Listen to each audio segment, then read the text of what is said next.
지어다. 수금으로 여호와를 노래하라. 수금과 음성으로 노래할지어다. 나팔과 호각 소리로 왕이신 여호와 앞에 즐겁게 소리칠지어다.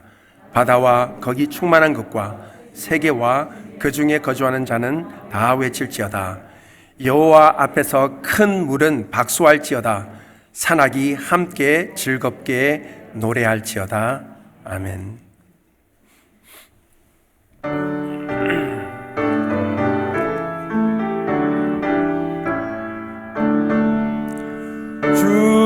주례를 받으러 모인 성도들, 주 크신 뜻 깨닫게 하옵소서. 내 고통의 멍에를 다 벗게 되니 날 구속하신 이름 찬양하리. 주 우리를 곁에서 돈도하시니 그 거룩한 나라가 이루어지네. 저 마귀와 싸워서는 승리하니 큰 영광 주께도 올려 찬양하리. 주 우리의 방패와 창검 되신 나 승리의 주님을 따릅니다. 큰 환난을 당할 때 늘 도우시니 승전가 높이 불러 찬양하리.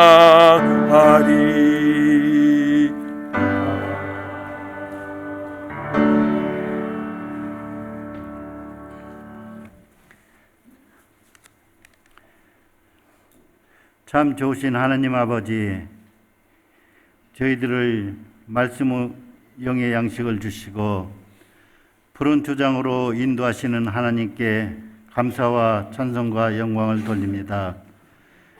저희들을 사랑하여 주셔서 예수 그리스도를 통하여 우리의 죄를 사하여 주시고 예수 그리스도의 믿음으로 말미암아 소망과 생명의 길을 열어주신 은혜와 우리로 하여금 주 하나님을 경외하는 믿음으로 살아가게 하시니 감사를 드립니다.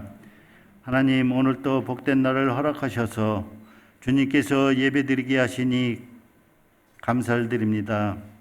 하나님, 이 시간 이 예배를 통하여 주님의 말씀과 은혜로 가득 채워지는 복된 시간이 되게 하여 주시고 우리가 드리는 이 예배가 주님께서 기뻐하시는 예배가 되게 하시며 거룩과 사랑으로 가득 채워지는 예배가 되게 하여 주시옵소서. 하나님, 그동안 코로나로 인하여 우리의 예배 생활이 힘들었는데 이제 모든 규제에서 회복되어 이제 우리 성도님들 이 시간을 기억하며 예배의 자리에 나와 예배 드릴 수 있도록 은혜 주시기를 원합니다. 오늘 또 이 제약된 세상을 회복하시기 위하여 쉬지 않고 역사하시는 하나님, 저희들 사도 바울처럼 아시아 선교의 문을 열고 복음의 열정으로 삶을 불태운 그 신앙을 본받는 저희들이 되게 하여 주시고, 오죽한 저희들에게 귀한 직분을 주셨사오니 이 칠레와 지구촌 끝까지 복음을 도나가는 전도자들이 되게 하여 주시옵소서. 하나님, 저희들 주의 나라를 위하여 세상에 복음과 진리로 봉사하는 자들이 되게 하시고, 불의와 거짓으로 가득 찬 세상에 정의와 주님의 사랑을 보여줄 수 있는 자들이 되게 하여 주시옵소서. 하나님, 우리 교회가 주님을 바로 섬기며 말씀 위에 세운 교회가 되게 하여 주시고, 주의 진리만을 선포되는 교회가 되게 하여 주시고, 십자가의 사랑을 가르치고 배우며 섬기며 실천하며 항상 생명의 샘물이 넘쳐 흘러 모든 성도님들이 마시고 남은 은혜를 주시옵소서. 또 날마다 기쁨으로 찬양하며 감사의 섬김이 넘치는 우리 성도님들이 될 수 있도록 믿음과 은혜를 주시기를 원합니다. 주님께서 친히 세우신 우리 연합교회도 힘들고 어려울 때일수록 고난 가운데에서 주님의 뜻을 따르며 순종하는 교회가 되게 하여 주시고, 이 시대의 교회에 향한 주님의 뜻이 무엇인가를 분별할 수 있는 교회가 되어 주님의 빛을 발하는 교회가 되게 하여 주시옵소서. 하나님, 우리 김인경 장로님 몸이 연약하여 입원 중에 있습니다. 하나님께서 어루만져 주셔서 어서도 회복할 수 있도록 인도하여 주시고, 또한 우리 성도님 가운데 몸이 연약한 성도들, 또한 가정의 문제로 경제적으로 또한 여러 가지 문제로 인하여 어려움을 겪는 성도님들 있습니다. 우리 성도님들 어렵고 힘들 때 십자가의 고난을 통하여 우리에게 사랑을 베풀어 주신 주님을 바라보며 주님의 보혈의 은혜로 치유와 회복을 경험하게 하시고, 기도와 감사함으로 고난을 믿음으로 이기게 하여 주시옵소서.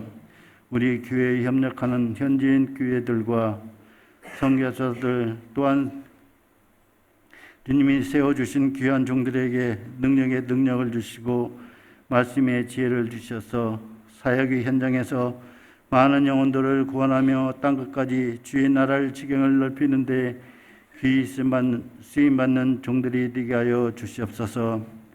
하나님, 공석 중인 담임 목사님 청빙을 위원회에서 박선균 목사님을 선정했습니다.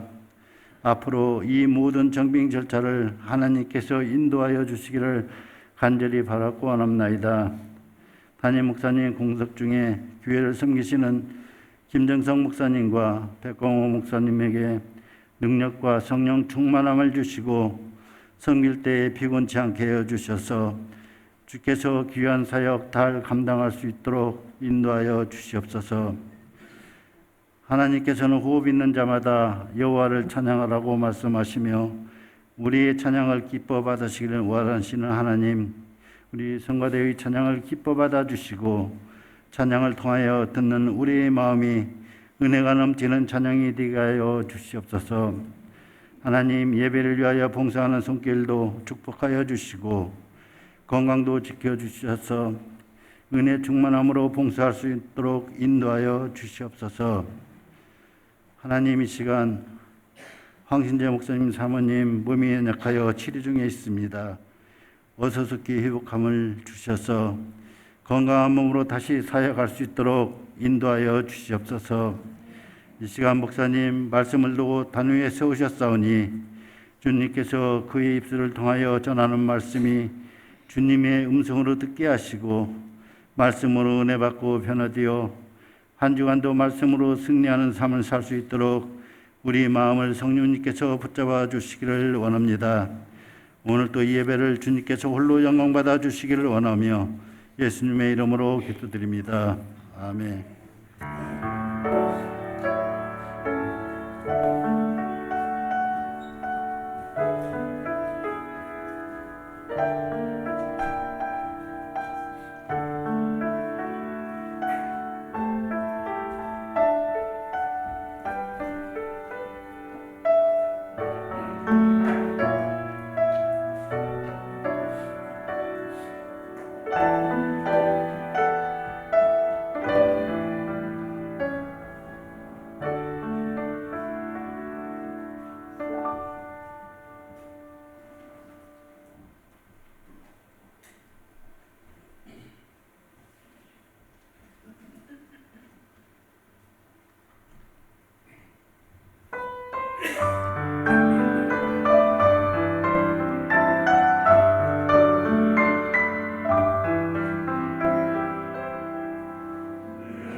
감사합니다.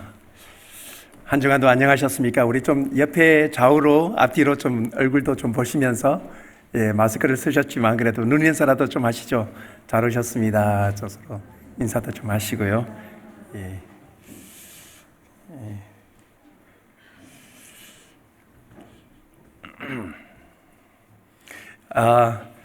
어제 하루 답답하셨죠? 아직 무슨 말씀인지 모르시면은 별 상관없이 지내셨을 것 같고, 저는 어제 하루 굉장히 중요한 그 모임들이 약속이 돼 있어가지고 확인이 했는데 확인이 안 돼가지고 굉장히 좀 당황한 하루를 보냈습니다. 이제 카톡이 이제 불통되는 바람에 한국뿐만 아니라 미국과 연결된 모임들이 막 지연되고 그래서 아직도 복귀가 덜 됐다고 그래요. 그래서 만약에 카톡을 보내셨는데 답이 없으면 의심하시고 조금만 기다리시면 될 것 같습니다. 제가 지난 주일날 이 팬데믹에 대한 말씀을 드리면서 이 팬데믹이 우리에게 주는 역사적으로 보면은요, 팬데믹이 있을 때마다 꼭 두 가지의 그 후속 조치가 다릅니다. 첫 번째로는 지정학적인 이 shift, 그러니까는 변동이 일어나고요. 또 하나는 언어 체계에 대한 굉장히 큰 지각 변동이 일어나는 것을 우리가 보아왔습니다. 그래서 그것이 이제 전초가 이미 시작되었다고 그렇게 볼 수가 있겠습니다. 이미 우리는 그러니까 제4차의 어떤 교육의 혁명, 미디어 커뮤니케이션의 혁명을 접어들고 있는 것 같습니다.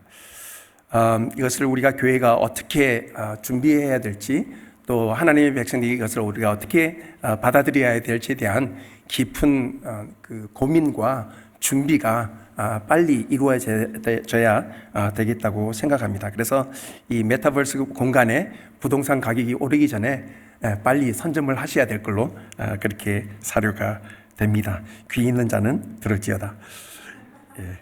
오늘 우리에게 주신 말씀 베드로전서 2장 9절 함께 읽겠습니다. 보여주시면 우리 다 같이 한 목소리로 봉독합니다. 시작. 그러나 너희는 택하신 족속이요 왕 같은 제사장들이요 거룩한 나라요 그의 소유가 된 백성이니 이는 너희를 어두운 데서 불러내어 그의 기이한 빛에 들어가게 하신 이의 아름다운 덕을 선포하게 하려 하심이니라. 아멘. 예, 오늘 우리가 상고할 말씀은 다스림과 섬김, 부담인가 특권인가라는 말씀으로 여러분에게 말씀을 좀 나누도록 하겠습니다. 우리에게 주어진 이 말씀은 지난주에도 여러분에게 말씀드렸지만 팬데믹뿐만 아니라 어려운 그리고 중요한 결정을 앞둔 그리고 굉장히 난처한 상황이 가올 때 우리에게 어려운, 그러니까 강박관념이 우리에게 중요한 결정을 이루어내서는 안 된다라고 말씀을 드렸습니다. 모든 결정은 자유로워하고 이 자유는 하나님을 아는 진리에서부터 그 기반을 두어야 합니다. 이 그리스도인들에게서 특별히 베드로전서 후서를 읽고 있는 그리스도인들은 역사상 전례가 없는 팬데믹에 처한 사람이었습니다. 그래서 성경에 보시면 성경은 이렇게 말하고 있습니다. 예수 그리스도의 사도 베드로는 본도, 갈라디아, 갑바도기아, 아시아와 비두니아에 흩어진 나그네에게 이 편지를 쓴다라고 말하고 있습니다. 이게 무슨 말씀입니까? 스데반의 사건으로 시작된, 그러니까 사도행전 6장과 7장에 일어났던 스데반의 사건으로 일어난 교회의 핍박, 그 핍박으로 말미암아 예루살렘에 모여있던 교회 공동체가 전 세계로 흩어지게 됩니다. 이 사건은 놀라운 팬데믹과 같은 사건이었죠. 이 사건뿐만 아니라 얼마 지나지 않아서는요, 어떤 일이 일어납니까? 예루살렘이 디도 장군에 의해서 함락돼요. 그래서 이스라엘 자체가 사라집니다. 몇 년 동안요? 1948년 동안. 그렇죠? 다시 이스라엘이 재창립될 때까지, 국가로 인정될 때까지, 그러니까 이 세상 가운데 완전히 한 민족을 전 세계로 흩어버리는 사건이 바로 일어났어요. 여러분이라면 이러한 사건 가운데 단순하게 내 사업이 잘 되고 안 되고가 아니라 내 가정에 어려움이 있고 아니고 그냥 이민도 이런 이민이 없죠. 피난길이에요. 그렇죠? 그래서 완전히 들과 굴 속에서 또 지하 동굴 가운데서 평생뿐만 아니라 자자손손 그렇게 살아야만 했어요. 지금 여기에서 말하고 있는 이 지역들은 오늘날 터키 지역을 말하고 있습니다.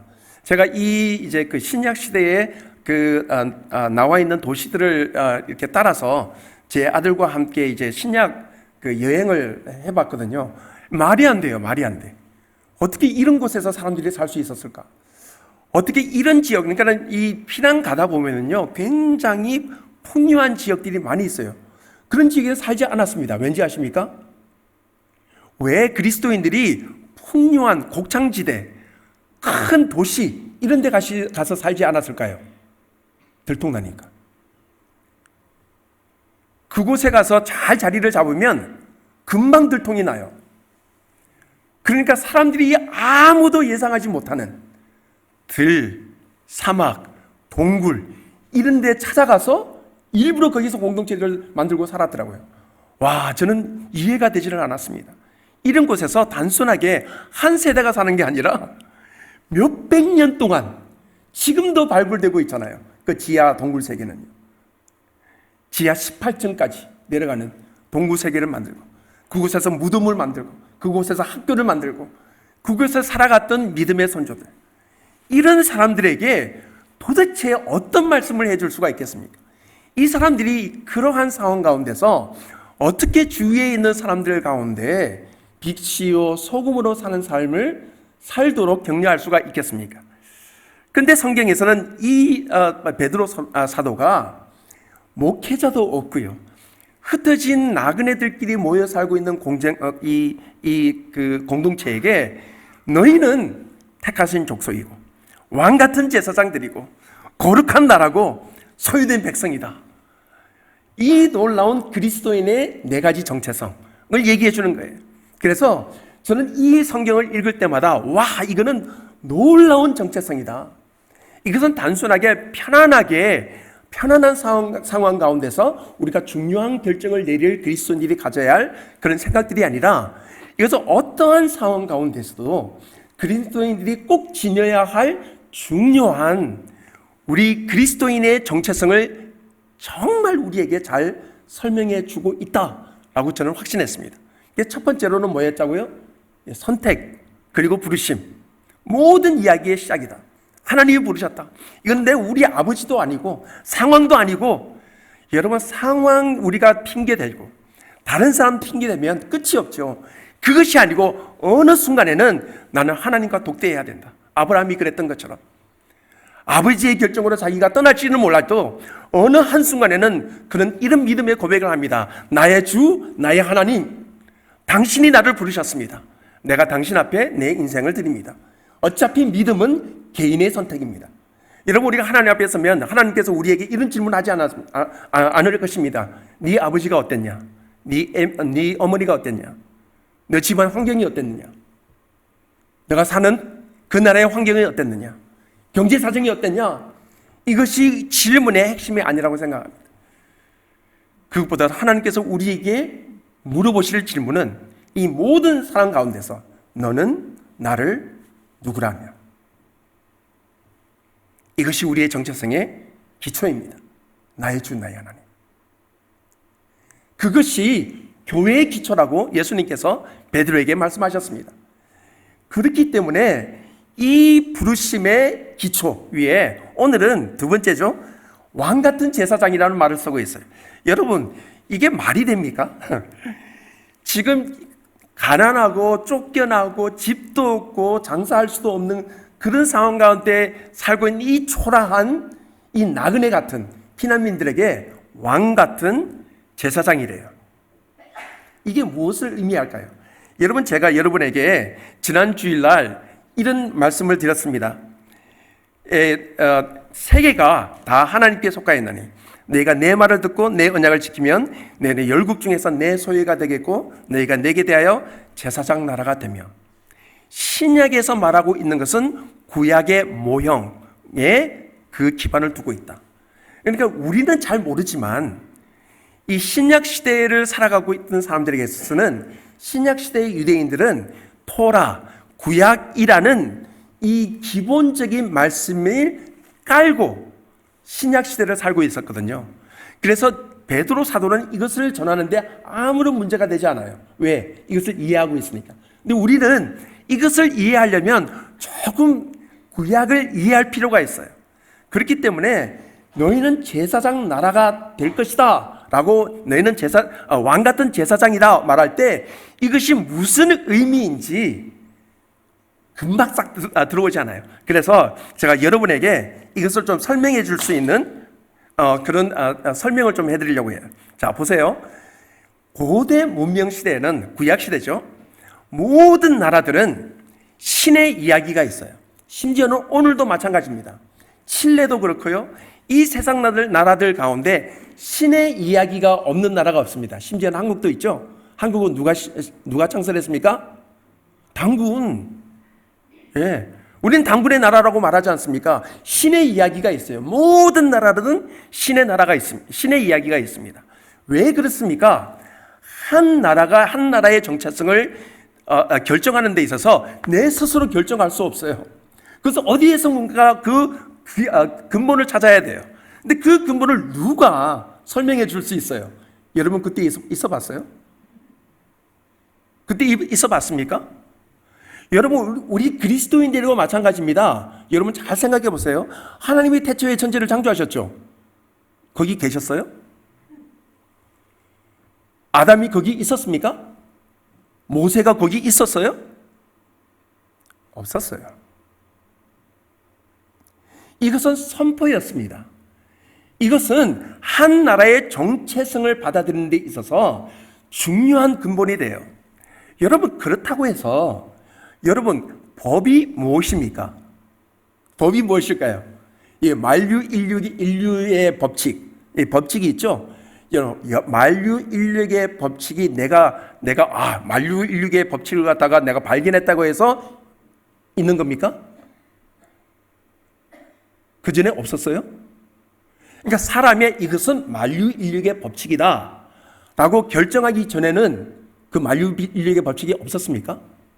그러니까 법칙이 사람이 내가 이게 법이다 그러면 그게 법이고, 그게 법이 아니다 그러면 법이 아닌 거예요. 진리가 나의 동정심을 요구합니까?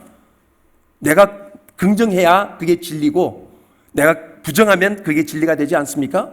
천만의 말씀이에요. 법은 항상 있어요. 그렇기 때문에 우리가 발견할 수 있어요. 여러분, 만약에 우주의 법이 10분마다 변한다고 생각해 보세요. 우리가 인간이 뭘 할 수가 있죠? 아무것도 할 수가 없어요. 이 우주를 다스리는 어떠한 법이 있기 때문에, 법칙이 있기 때문에 우리는 그 원리를 발견할 수 있어요. 우리가 원리를 발견한 것은 그 진리가 아닙니다. 진리에 대한 설명밖에 되지 않아요. 법이 있다는 것은 그 법을 만든 사람이 있다는 거예요. 잘 생각하십시오. 그러니까 이스라엘뿐만 아니라 모든 나라에서는 우리의 정체성을 결정하는 데 있어서 중요한 것은 누가, 언제, 어디서, 어떻게, 왜 내가 있어야 되는지에 대한 설명이 없이는 국가, 가정, 개인 존재할 수가 없습니다. 그렇죠? 그래서 모든 나라에서는 신의 이야기가 있어요. 사람으로서는 설명이 안 되니까. 자, 그래서 이 구약에 나타나 있는 신의 이야기들을 좀 보여드릴게요. 이게 이제 이 고대 시대의 성전들이거든요. 지구랏, 그러니까 바벨론을 대표하는 성전입니다. 다음에 우리 마야나 잉카에 있던 이 성전이죠. 다음에 피라미드, 이것도 이집트의 성전입니다. 이게 무엇을 뜻할까요? 여러분, 만약에 여러분께서 이 나라를 고대 시대 때 여행을 하시면 제일 먼저 여러분 이제 막 여행을 하다가 저 멀리 보이는 한 도시가 보이기 전에 뭐가 먼저 보이죠? 성전이 보입니다. 피라미드가 제일 먼저 보여요. 제일 높고 제일 크고 웅장한 것이 그 도시 앞에 딱 있어요. 그리고 그 안에 들어가야 뭘 알 수 있죠? 이 나라가 어떤 나라인 줄 알 수가 있어요. 왜 그렇습니까? 이 나라에 들어가려면 이 성전을 통과해야 돼요. 이 성전이 무엇인지에 대한 설명이 필요해요. 이 성전을 누가 다스릴까요? 왕이 다스립니까? 제사장이 다스립니까? 제사장이 다스려요. 모든 나라에서는 그 신접한 술사들이 있었죠. 그 신을 대표하는 제사장들이 있어요. 이 제사장들이 나라를 세우는데 현격한 공을 세웁니다. 이 나라를 이렇게 세워야 됩니다. 그렇게 왕에게 설명해 준 다음에 이 이야기를 왕에게 나라를 이렇게 다스려야 합니다 라고 설명한 그 신이 누구인지를 설명한 성전을 짓습니다. 그리고 성전을 지은 다음에 맨 마지막 날, 성전이 완공되는 날 뭘 보여줄까요? 그 신이 어떤 사람인지 보여줘야 될까요? 그렇죠? 이 신의 형상을 보여줘야 돼요. 도대체 우리에게 이런 얘기를 한 신이 누구인가? 라는 것을 보여줘야 돼요. 그래서 맨 마지막 날, 성전을 완공하는 날, 모든 백성들 앞에서 우리에게 이렇게 살라고 한 왕, 신이 여기 있다라고 그 이미지를 보여줘요. 그 이미지가 바로 이런 것들이에요. 고대 이집트에, 헬라에, 불교에, 힌두교죠? 우리 가까이서는 아스테크, 이 신의 문양들을 가지고 나타납니다. 우리에게 삶을 이렇게 살아라, 경제생활을 이렇게 해라. 그러니까 신접한 제사장이 자기의 역할을 정당화할 수 있는 그 신의 존재에 대한 설명을 이렇게 해줘요. 자, 그렇게 된다면 이런 신의 형상을 가지고 있던 나라들에 갑자기 어떤 한 나라가 나타났어요. 누구였죠? 400년 동안 종이 되어서 나라도 없고 종이 되었던 허살뿔이 없는 어떤 사람들이 200만 명이 나와가지고 자기 땅에 들어오겠대. 자, 그런 사람들에게 뭘 요구해야 됩니까? 도대체 너희는 어디서부터 왔느냐? 누구냐 도대체 너희는? 그걸 물어보려면 뭘 물어봐야 돼요? 내 신이 누구냐? 너의 신이 누구냐? 어디서부터 왔느냐? 너에게 이런 일을 하라고 한 정당방위, 신이 누구냐? 보여줘요. 자, 그러면 신의 모습을 보여줘야 되죠? 이스라엘 백성들이. 그렇죠? 이스라엘 백성들이 신의 모습을 보여줘야 되죠? 자, 뭘 보여줘야 됩니까? 그것을 설명한 것이 창세기 1장이에요. 마지막 날 하나님이 자기의 형상, 곧 자기의 모양대로 사람을 창조하셨다. 너의 신의 모습이 뭐냐? 그랬을 때 이스라엘 백성은 뭐라고 말하죠? 우리가 바로 하나님의 형상이다. 하나님을 보고 싶으냐? 나를 봐라. 이해가 되십니까? 그래서 성경은 이렇게 말합니다. 너희가 하나님의 성전인 것과 하나님의 성령이 너희 안에 계시는 줄을 알지 못하느냐? 그래서 십계명이 나와요, 여러분. 여러분, 십계명은 이게 엄중히 말하면 하나님을 위한 계명이 아니에요. 왜 하나님께서 내 앞에 다른 신을 내게 두지 말라고 말합니까? 하나님이 어떤 형상 만들었다고 해가지고 쫀쫀하게 그기 때문에 그냥 마음 상해가지고 나 너랑 말 안 해, 삐쳐가지고 말도 안 하시고 그런 분이십니까? 그런 분은 아니시잖아요. 그보다 훨씬 더 심각한 것이 있어요. 내가 너를 나의 형상으로 줬는데 인간이 자기가 받은 하나님의 형상을 누구에게로? 로마서 1장 버러지와, 그렇죠? 이 가축의 형상으로 줘버렸다. 여기가 내 신이다.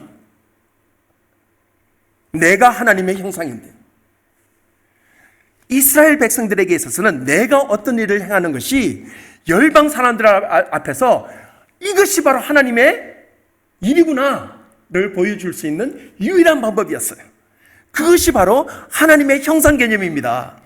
내가 하나님의 형상이라는 것은 단순하게 내가 내 감정을 갖다가 좀 좋게 만드는 것이 아니고, 이것은 내가 이 세상 가운데 내 인생의 무게가 얼만큼 엄중한지, 내 개인의 삶뿐만 아니라 나의 부부관계, 나의 가정관계, 나의 사업, 모든 가운데 나는 하나님의 형상을 드러내는 사람이다.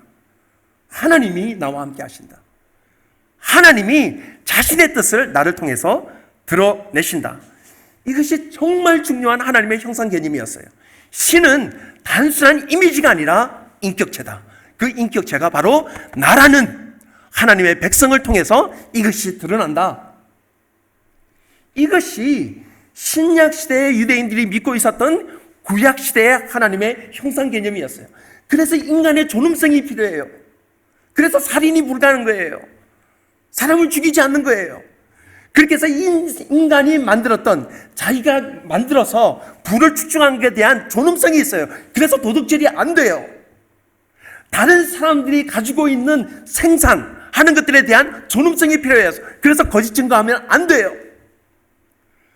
그런 사람들이 모여있는 다른 사람들의 이 marriage, 그 부부관계 허투루뜨리면 안 돼요. 음행이 안 돼요. 내가 이 일들을 하기 위해서 내가 필요한, 내가 인간인 것을 알기 때문에 하나님이 쉬셨다면 인간에게도 휴식이 필요해요. 그래서 안식일이 중요해요. 이 모든 것은 십계명에 설명되어 있어요. 그래서 하나님의 형상 개념은 뭐로 설명된다? 십계명으로 설명된다. 자, 이것을 가지고 살았던 그리스도인들이었어요. 자, 그렇다면 그들에게 있어서 도대체 하나님께서 왜 그러면 왕 같은 제사장, 그러니까 제사장은 내가 이해를 하겠는데 왕 같은이라는 말은 무슨 말인가? 그것을 얘기하려면 또 한 가지 사건을 이해해야 합니다. 여러분, 우리가 성경을 이해할 때 여호와 하나님이 자기가 만든 사람을 에덴 동산에 두어서 그것을 관리하며 지키게 하셨다는데 우리가 착각하는 게 있어요. 하나님이 창세기 1장에서 만들었던 천지 창조는 모든 땅을 에덴같이 만들었다는 말이 아니에요. 다시 한번요.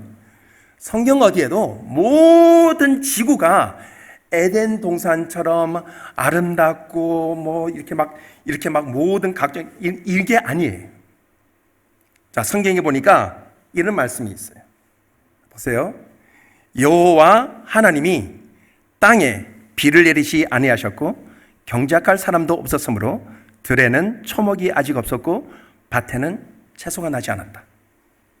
하나님이 창조하신 세계는 한마디로 광야였어요. 그곳에서는 아무것도 나지 않았어요. 그런데 성경에 보니까 어떻게 말합니까? 하나님께서 한 곳에 동산을 만드세요. 그 동산에 하나님께서 에덴의 동쪽에 동산을 만들어 자기가 지은 사람을 거기에 두셨다. 이 동산은 어떤 동산입니까? 그 동산에는 풍요함이 있어요. 질서가 있어요. 아름다움이 있어요. 그래서 이 인간들에게 모델로 주셨어요. 그래서 이 넓은 지구 가운데 인간이 그냥 이렇게 방황하는 것이 아니라 한 조그마한 공간에 풍요한 에덴 동산을 지으셔서 그곳에서 인간이 습득하게 만드셨어요. 학습하게 만드셨어요.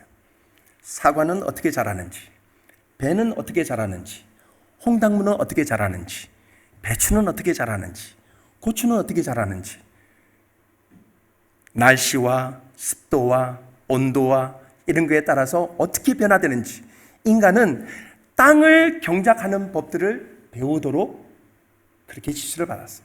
자, 그 다음에 어떻게 됩니까? 하나님께서 그 나머지 세상은 하나님의 창조된 세계이지만 사람들의 다스림이 필요한 세상이에요. 광야예요. 그러니까 뭐라고 말합니까? 하나님께서 나아가서 땅에 충만하라. 땅을 다스리라. 인간은 에덴이라는 동산에서부터 하나님의 일과 하나님의 방법과 그분의 성품을 깨달아야 했어요. 그런 다음에 어떻게 해요? 여러분, 에덴이라는 동산이 굉장히 작아요. 그렇죠? 자, 그곳에서는 한 가족 살 수 있겠죠. 한 세대는 살 수 있겠죠. 자, 100년이 지났습니다. 인구가 늘었어요. 1000명 살 수 있겠죠? 10,000명 살 수 있을까요? 안 돼요. 어떻게 됩니까?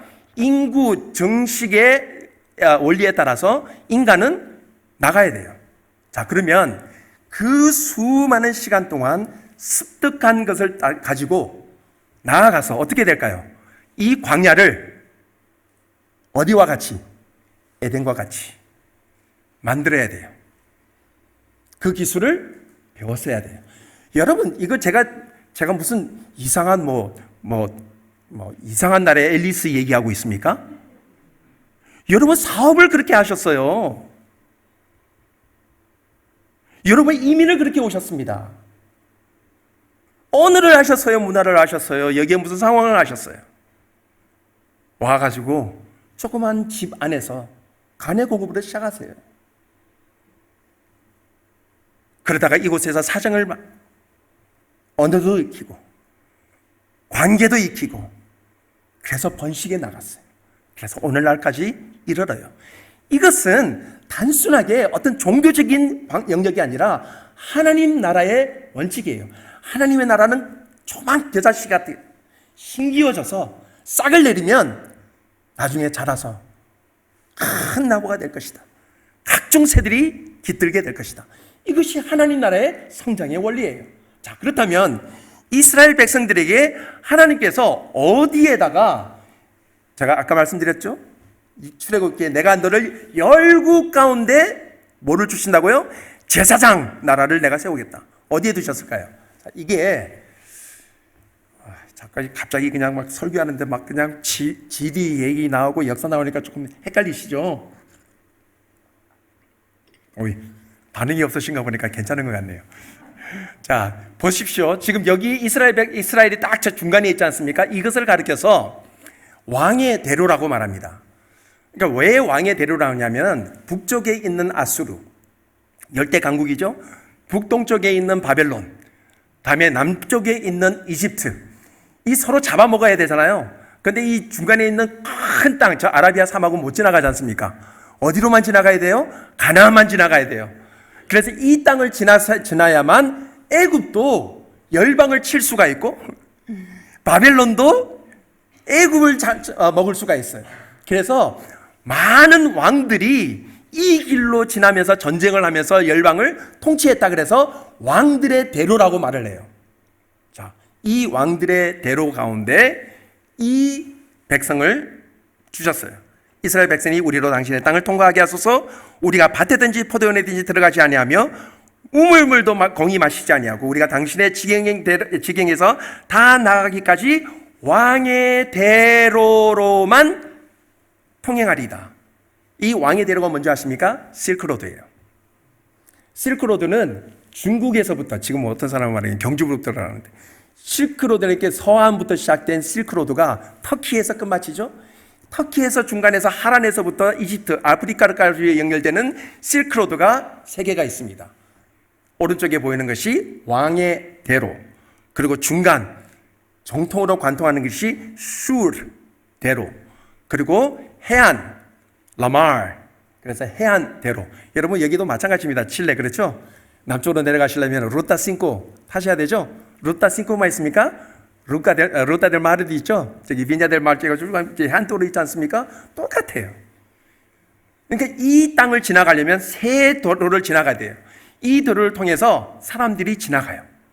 누가 지나갈까요? 예, 상인들이 지나갑니다. 여러분, 상인들은 단순한 사람들이 아닙니다. 이 사람들은 모든 세계의 역사를 주도하는 사람들이었어요. 여러분, 제가 76년도에 제가 브라질에 왔더니 정말 희한하더라고요. 제가 어머님 뵈러 이제 파라과이에 갔다가 파라과이에 있는 소식을 듣고 버스를 타고 하루 걸려서 상팔로 오니까 이미 다 소식이 퍼져 있더라고요. 전화도 없는데. 왜 그랬을까요? 보따리 장사들. 기억나시죠? 그때 한국 소식을 어떻게 듣습니까? 보따리 장사들. 이 보따리 장사들의 이 빅마우스, 큰 입, 이거 무시 못하죠? 어디를 가나? 여러분, 우리 한국에 있던 옛날에 제가 정말 좋아했던 그 드라마 가운데 이 상도 기억나세요? 어디에 무슨 물건이 어떻게 나고 누가 가지고 있고 뭐 가격은 어떻고 다 알아요. 이 정보로 말미암아 이 세상의 상업을 주로 잡던 사람들이 실크로드의 상인들이었어요. 이 사람들이 이리로 지나가요. 자, 이 시로를 지나가는데 그 딱 중간에 누가 있어요? 이 가나안 종족들이 있는 거예요. 자, 이 가나안 종족들이 이 자리를 딱 틀어막고 있어가지고 지나가는 사람들의 이 열방을 제자화 삼고 있었어요. 뭐래요? 이 사람들이 가지고 있는 젖과 꿀이 흐르는 이 풍요함을 함께 그들의 문화. 제가 다음번에 여러분에게 말씀드릴 이 정말 처절한 이 가나안의 문화를 온 세계에 퍼뜨리고 있었어요. 이 가운데 하나님께서 이스라엘 백성들을 주셨어요. 그래서 이스라엘 백성들에게는 왕을 주시지 아니하고 레위 사람의 이스라엘 자손의 기업 중에서 얻은 성읍이 모두 48성읍이다. 왕을 주지 아니하고 이스라엘 백성들 가운데서 레위인들을 48개 도시로 다 분포시켰어요. 한 족속당 4성읍씩. 그래서 이 도시들은 이 나라는 왕이 다스리는 나라가 아니라 레위인들이 다스리라. 왜 그랬을까요? 왜 왕이 다스리지 못하게 했을까요? 여러분, 왕은 정치적 편견을 가지고 있을 수 있어요. 한 사람의 왕은. 그렇지 않습니까? 뭐 우리나라도 그렇고 이 나라도 그렇고 왕의 어떤 정치적 편견으로 인해서 나라의 운명이 결정이 돼요. 그런데 이 나라에는 정치적 편견이 없게 만들었어요. 48개의 성읍으로 나뉜 레위인들이 오직 한 가지로만 그들의 모든 임무가 딱 통일되게 만들었어요. 뭐였을까요? 레위 족속들이 하는 일들이 뭐였을까요? 이건 여러분 잊으시면 안 됩니다. 앞으로 시험에 나와요. 예, 제사와 절기. 제사와 절기. 이거는요, 타협이 안 돼. 이 제사와 절기로는 온 나라가 하나가 돼요. 그래서 이 제사와 절기를 통해서 하나님께서 이 나라를 다스리는 거예요. 그런데 여러분, 사람들이 제가 제사 드리고 뭐 절기하면은 이거 뭐 종교적인 행위, 이거 절대로 종교적인 행위가 아니에요, 여러분. 자, 제가 지금부터 설명해 드릴 테니까 여러분이 어떤 나라에 살고 싶은지 여러분이 결정하세요. 여러분이 어떤 사람과 비즈니스를 하고 싶을지 여러분이 결정하십시오. 제가 설명을 해드린 다음에. 괜찮으시겠어요? 자, 보세요. 제사를 드립니다. 이 사람들이요, 돈이 좀 많으면 소를 잡고 양을 잡아요. 매일 아침 저녁으로 하나님 앞에 우리에게 부유한 이게 제사를 주셔서 감사합니다. 감사 제사를 드려요. 아침 저녁으로. 자, 저녁 때 되면 또 어떤 사람들은 돈이 없어요. 가난한 사람들은 곡식을 가지고 감사 제물을 아침 저녁으로 드립니다. 그러다가 친구하고 싸웠어요. 친구하고 싸웠다고 화해한대요. 화해하는 또 제사를 드린대요. 그 다음에 자기가 드러난 제물하고 제가 혼자 속으로 내가 이런 이기적인 생각을 했습니다. 내가 저런 사람을 미워했습니다. 그러니까 자기가 속으로 지은 죄 있죠? 겉으로 드러난 거 말고 속으로 지은 죄 또 고백한다고 제사를 드려요. 이 사람들이. 또 내가 사업을 하다가 내가 이웃한테 재산상의 피해를 줬대. 그래서 내가 이거 보상하겠다고 또 제사를 드려요. 이게 5개의 제사예요. 여러분, 이게요, 이게 그냥 종교적 행위라면 이거 정말 이거 좀 그러지만 이게 정말 재밌는 게 여러분이 만약에 실크로드를 지나가는 상업하는 사람이라고 생각해 보세요. 이게 미치는 노릇이에요. 왜 그런지 아세요? 옛날에는 그냥 들어가서 장사하면 됐어. 근데 들어갔는데 이제는 이스라엘이라는 나라가 들어왔어요. 딱 들어갔는데 기다리래. 왜 기다려? 번제 드려야 된대. 왜 번제 드려? 뭐가 감사한데? 이 모든 것은 하나님께로부터 왔으니 하고 있대요. 조금 있어서 또 뭐 제사 드려야 되는데 왜? 내가 속으로 그냥 내가 속인 거짓말한 죄가 있어. 또 제사 드린대. 또 저녁 때 가가지고 이제 빨리 계산하고 가야 되는데 조금 기다리래. 왜? 또 지금 가가지고 내가 이거 잘못 계산해가지고 다른 사람들한테 손해를 줬대. 그래서 또 제사 드린대. 여러분, 만약에 여러분이 실크로드로 하는 상인이라고 치시면 월요일 날 오시면 수에르테. 월요일 나왔으면 그래도 그냥 그 주간에 하고 가면 돼요.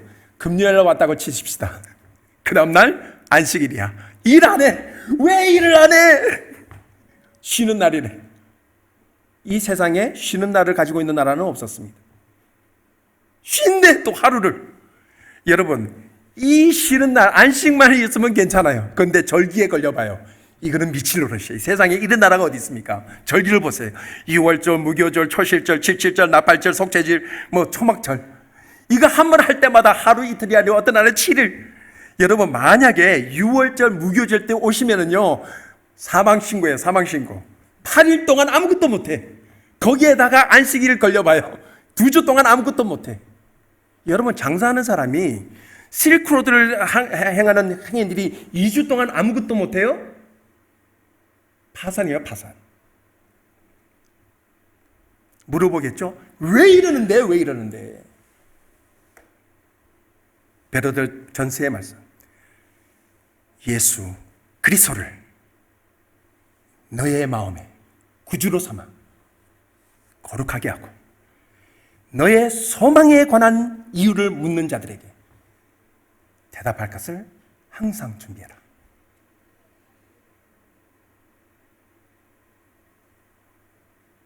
이 사람들하고 상업을 하려니까 이 사람은 뭐가 있어요? 여러분, 왼쪽에 있는 제사는요, 이 사람들의 인테그리다, 신실성을 보여줘요. 저희가요, 하루는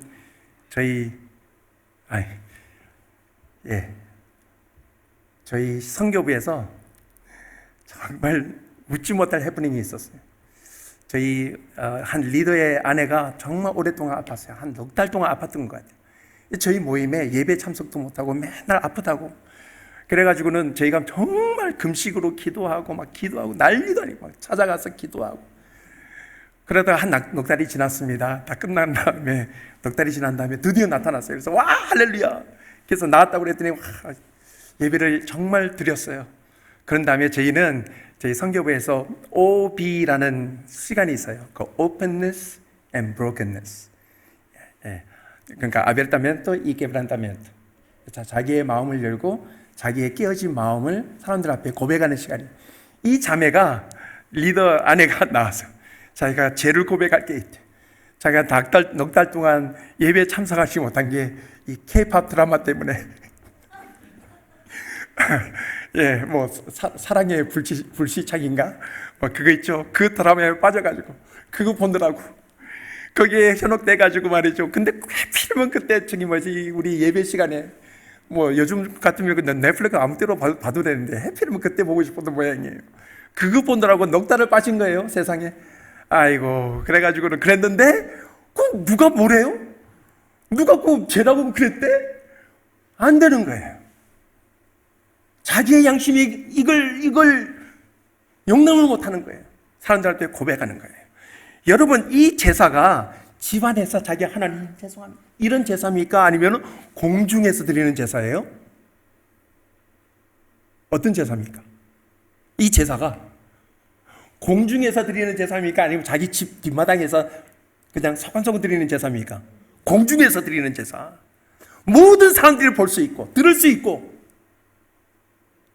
자기의 민낯이 그냥 까발려지는, 그럼에도 개의치 아니하는 이런 사회였어요. 이런 사회에 들어왔던 사람들이 이 사람들이 만들어내는 물건에 대한 신뢰가 있을까요, 없을까요? 당연히 있죠. 오른쪽에 있는 절기는요, 자기 자신들이 어떻게 인생을 살아야 되는지 설명해줘요. 하나님이 우리를 구원해 주셨다. 하나님이 우리를 공급하신다. 무교절. 하나님께서 우리의 첫 열매가 되신다. 우리에게 지혜를 주시고 지식을 주시고 우리에게 이 아름다움을 주셨다. 하나님이 모든 것을 우리에게 주셨다. 그리고 이 오순절, 우리의 모든 풍성함, 이 오순절이죠. 모든 풍성함이 하나님께 속했다. 나팔절, 하나님께서 우리의 인생을 인도하신다. 앞으로 가라, 오른쪽으로 가라, 왼쪽으로 가라, 뒤로 가라. 스톱! 하나님께서 결정하신다. 내 임의대로 결정하지 않는다. 속죄일, 내가 감당할 수 없을 때 어린 양이 나를 위해서 나를 속죄해 주신다. 초막절, 그 하나님이 나와 함께 하신다. 우리 가운데 그분이 계시다.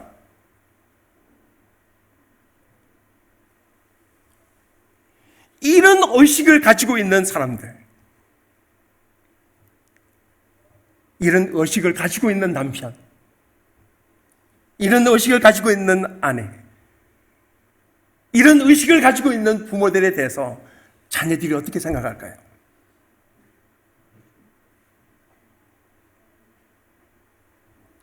이런 의식을 가지고 있는 비즈니스맨, 그런 사람들을 향해서 엠플레이어들이 어떻게 생각할까요? 이것은 단순한 문제가 아니었어요. 그래서 성경은 말합니다. 내가 너를 열국 가운데 제사장 나라로 세우겠다. 열방들이 너희 나라를 지나가면서 들어가며 나가며 꼴을 얻게 될 것이고 나의 음성을 듣게 될 것이다. 말씀을 맺습니다. 하나님께서 우리 인생들에게 주신 이 놀라운 것들은 이상 국가가 어떤 것이 이상 국가일까요? 하나님이 다스린다는 것이 그 가운데 무슨 말씀이 충만하고 그런 것들이 아니라 하나님이 우리 가운데 우리의 생을 다스리신다면 사사기에 나온 대로 그때에 백성들에게 왕이 없었으므로 온 백성이 자기 눈에 좋은 대로 행하였더라. 여러분, 이것은 이상 국가를 정말 잘 표현해 주는 거예요. 왕이 필요 없는, 왕이 없어도 백성들이 자기 눈에 속인에 좋은 대로 모든 사람들이 이것이 옳다라고 행할 수 있는, 누구의 침략도 받지 아니하고 누가 나에게 이래라 저래라 하지 않아도 나의 양심과 나의 도덕률과 나의 윤리적인 법에 있어서 내가 하나님의 말씀 앞에서 내가 그 누구의 설교도 필요 없이 내가 하나님의 법대로 하나님의 말씀대로 살아갈 수 있는 사회, 그 가정, 이것을 가리켜서 우리는 이상적인 가정이라고 말합니다. 그런데 사사기가 가지고 있었던 그 유일한 단점은 뭐냐면 그때 그들에게 왕이 없었으므로 그렇게 할 수 있었던 인간임에도 불구하고 그 핑계가 뭐예요? 왕이 없다, 나는 나의 마음대로 할 수 있다 라고 말하는 독립적인 생각이었어요. 그것이 제가 다음에 여러분에게 말씀드릴 이 거룩함의 문제에 치명타를 날려요. 이것이 사라질 때 여러분, 우리가 어느 곳에 있든지 하나님께서 우리에게 주시는 놀라운 사역은 이렇게 말합니다. 에베소서 3장 9절에서 10절, 영원부터 만물을 창조하신 하나님 속에 감추었던 비밀의 경륜이 어떠한 것을 드러내게 하려 하십니다. 이는 이제 교회로 말미암아 하늘에서 정사와 권사자들에게 하나님의 각종 지혜를 알게 해줄 것이다. 하나님께서 우리에게 이 지혜를 알게 해주실 것이다. 구하라, 그러면 내가 주게. 찾으라, 내가 찾을 수 있을 것이다. 문을 두드리라, 내 눈앞에서 열릴 수 있을 것이다. 이것이 단순하게 내가 먹고 사는 문제를 내는 것이 아니고 하나님 나라를 구하는 사람들이 가질 수 있는 중요한 원리라고 생각합니다. 우리가 이 땅 가운데 생활할 때 하나님께서 우리가 이 나라를 섬기는 것, 그 위에 우리의 가정을 섬기는 것, 우리의 교회를 섬기는 것이 우리의 큰 특권이자 이것이 우리에게 보람이 될 수 있기를 주님의 이름으로 축원합니다. 함께 기도하겠습니다. 하나님 아버지, 우리에게 주신 것들이 모든 것이 하나님께로 왔던 것을 이 시간 고백합니다. 우리의 삶의 주인이신 주님께서 다스리는 우리의 개인의 삶뿐만 아니라 우리의 가정이요, 우리의 기업이요, 우리의 모든 인생 전체가 될 수 있도록 도와주옵소서. 예수님 이름으로 감사하며 기도합니다. 아멘.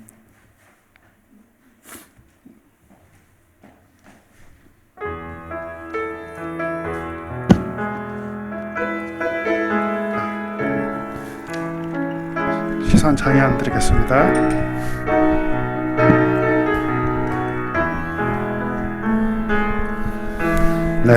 내게로부터 눈을 들어 주를 보기 시작할 때 주의 일을 보겠네.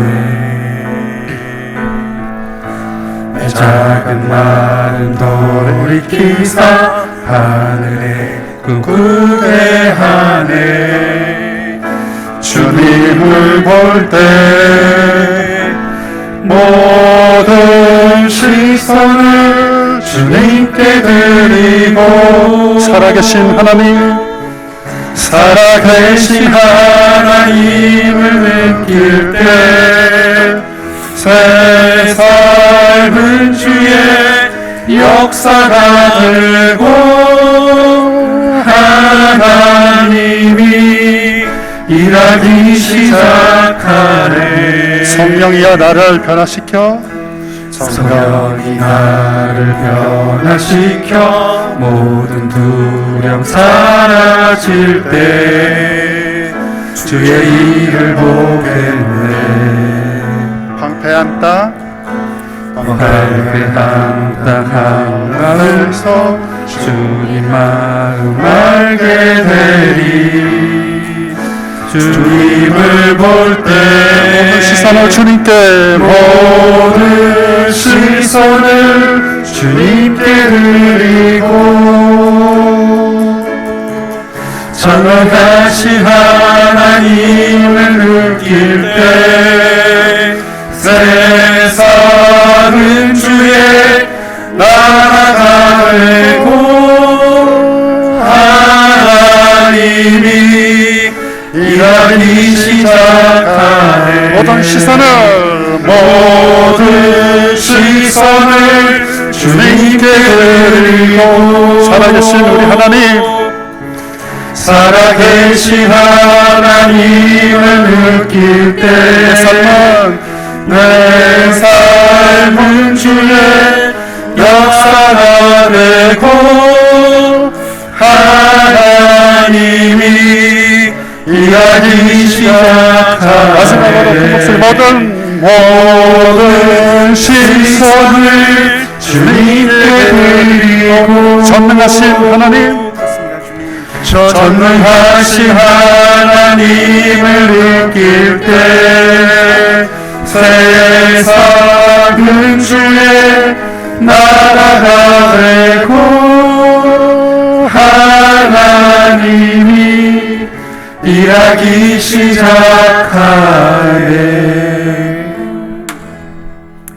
우리가 할 수 있는 것들을 행할 때 하나님께서 우리가 할 수 없는 일들을 행하시는 분이십니다.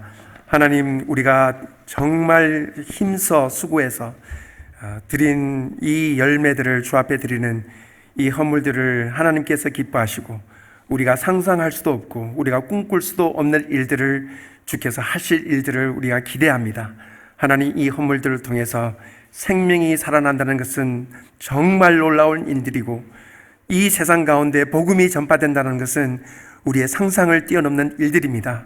이 일들에 하나님, 우리의 헌물과 우리의 헌신이 함께 드려지는 그런 기쁨과 그런 희열이 있도록 도와주시고 이 일들을 감당하는 모든 청직이 되신 분들에게 지혜를 주셔서 이 헌물들이 잘 쓰여질 수 있도록 잘 관리하는 은혜를 허락해 주옵소서.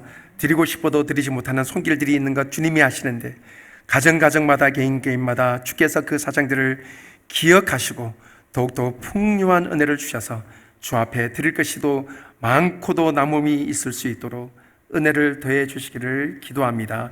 주께서 이 헌물들 통해서 주의 복음이 전파되는 곳곳마다 주의 사랑과 주의 능력이 함께 전파되는 그런 축복을 허락해 주옵소서. 예수님의 이름으로 감사하며 기도합니다. 아멘.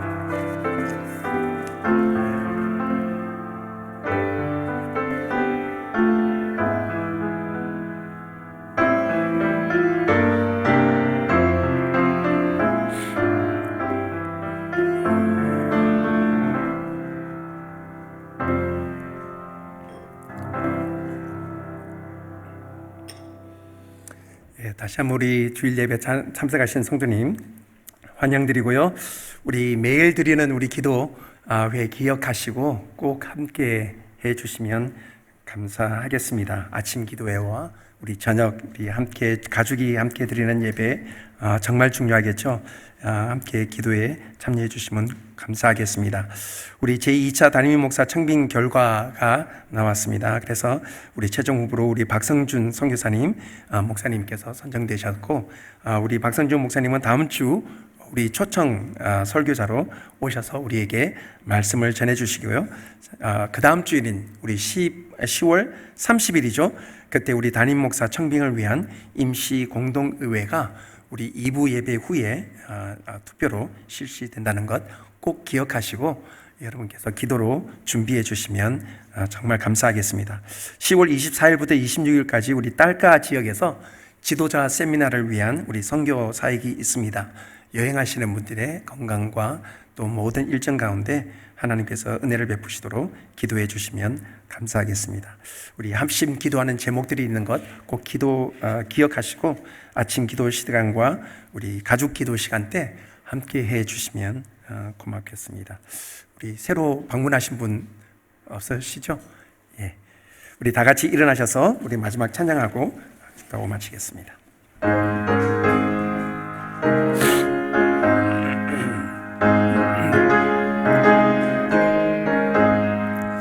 나의 생명 되신 주님 앞에 나아갑니다. 주의 흘린 보혈로 정케하사 받아 주소서. 날마다 날마다 주를 찬송하겠네. 주의 사랑의 줄로 나를 굳게 잡아 매소서.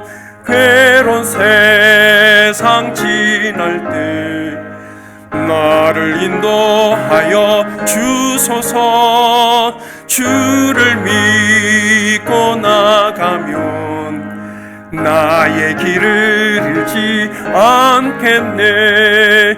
날마다 날마다 주를 찬송하겠네.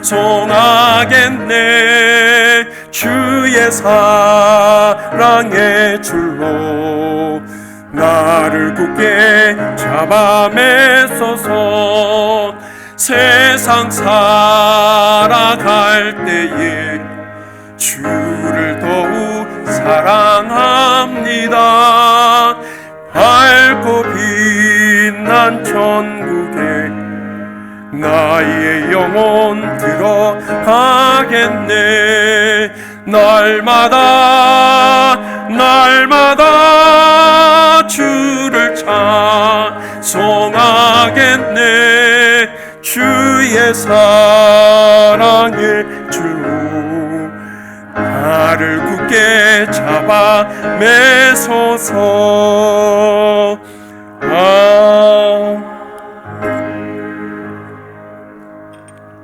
지금은 우리 주 예수 그리스도의 은혜와 하나님 아버지의 무한하신 사랑하심과 성령의 인도하시고 감화하시고 우리 가운데 힘을 주시는 역사가 이 세상 가운데 왕같은 제사장으로 사람들 앞에 하나님의 나라의 정체성을 보여준 귀한 백성으로 살기로 다짐하는 모든 백성들 머리머리 위에 지금부터 영원토록 함께 계실지어다.